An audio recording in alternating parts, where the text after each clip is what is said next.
Okay, welcome back to the notes on piecewise functions. We're looking at example 4 now, where we want to write the equation of this piecewise function shown in the graph. And we can see that it has two pieces. So my function f of x is going to need a bracket that is large enough to include two subfunctions here. Okay, the first subfunction that we see makes a diagonal line, and so that is a linear subfunction. And linear functions, we know from Algebra 1, they have the form y equals mx plus b, where the m is the slope and the b is the y-intercept.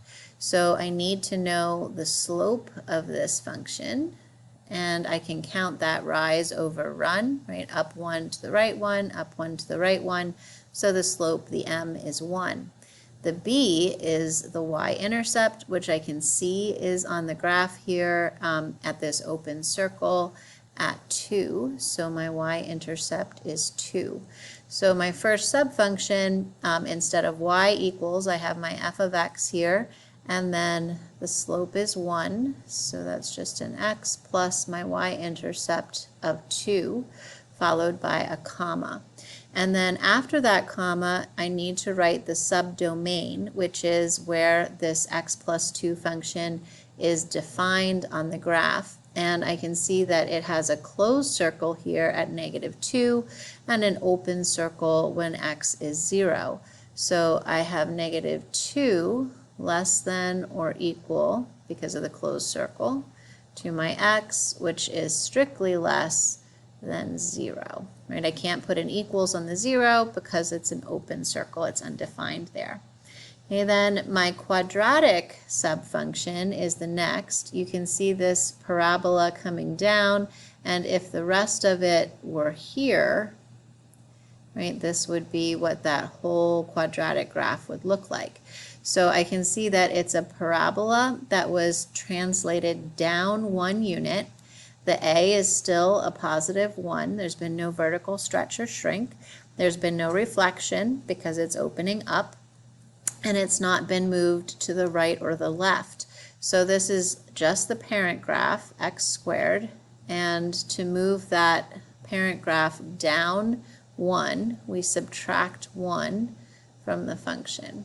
So x squared minus 1 would be this parent graph.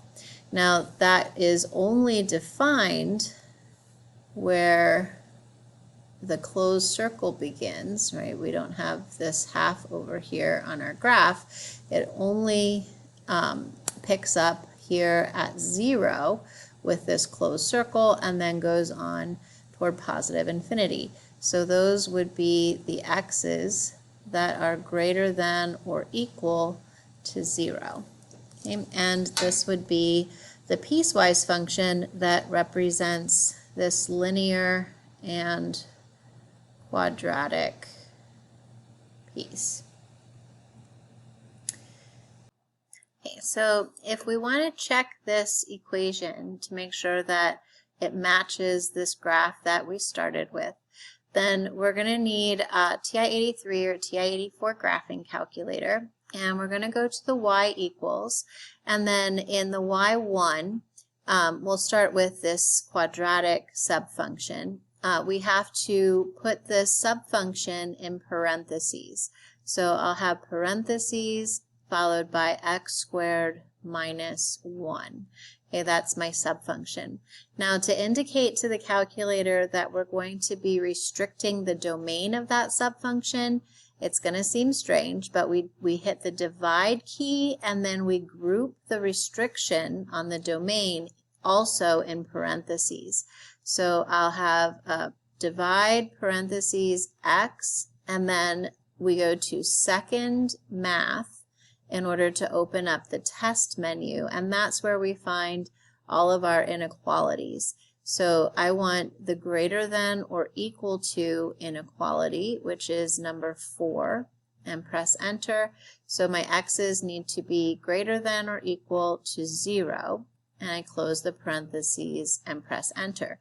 So because I have my subfunction grouped in parentheses, followed by the restriction on that domain, the subdomain grouped in parentheses, that when I graph it, when I do zoom 6, is going to graph just that half of the parabola that I see in my original equation.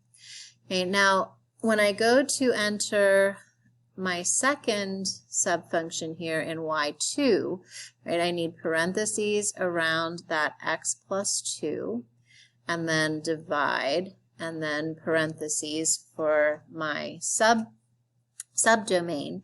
But here, this compound inequality, -2 less than equal to x less than 0, that's really two inequalities joined by an and the calculator needs to have those one at a time. It can't process it if they're all together like that.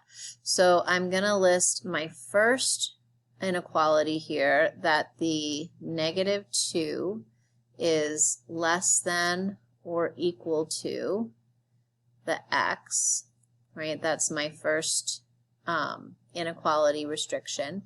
And then I need the word and. So I go to second math, arrow sideways to the logic menu, and then there's the word and, number 1. So I need -2 to be less than or equal to x, and I need that x to be strictly less, which is number 5, strictly less than 0. And then I need to close my parentheses so that both of those restrictions on the domain are inside of a pair of parentheses together. And then I press enter, and there's my second subfunction and its subdomain. Okay, now if I press zoom 6, I get a standard -10 to 10 viewing window, which doesn't really zoom in very well on this center part. So instead, I'm going to go to the window button here, and I'm going to change my window dimensions to match what I see in my original graph. So that has x's going from -4 to 4. So I'm going to change my x min to -4 and my x max to 4. Same for the y direction. My y's in my original graph here are going from -4 to 4. And then when I hit graph, now it's going to zoom in on that section that I want.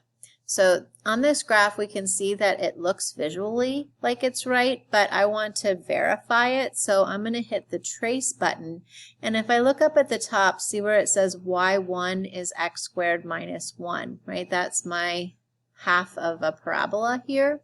So if I put in a 2 for my x, when I press enter, I want to get back a 3 because I can see on the graph I was given that the point 2, 3 is on that graph, right? And there it is, 2, 3.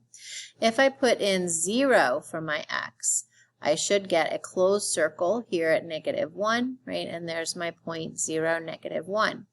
Now, if I put in a -2, okay, when I type in -2, I get nothing for y, and that's because I'm still looking at y1, which is the x squared minus 1. That's this half of a parabola. That's not defined for anything other than x is greater than or equal to 0. So -2 is outside that subdomain. The calculator can't process it. So to get to the y2 where we have our linear subfunction, I use the down arrow on my calculator, and now when I look up here at the top, it says y2 is x plus 2, right? Now my cursor is over here on the linear subfunction. So I can type in -2, press enter, and there's my closed circle at -2, 0. Now, if I press 0 for my x, so x equals 0, and I see I'm on the linear subfunction, and that should take me to an open circle, right? Let's look what happens. I press enter, and y is blank. That's because it's undefined for x plus 2, right? Y can't have a value returned. It's an error because there's an open circle when x equals 0 on the graph. Okay, so that brings us to the secret question for this lesson. And the secret question asks you to write the equation of this piecewise function and then check using a graphing calculator that it is the correct equation. So if you remember, you have parent graph foldable for all of the parent functions, and then you can apply any transformations that you need to represent this piecewise function in equation form, and then use your graphing calculator to check. Okay, and you'll upload that answer to the secret question along with your notes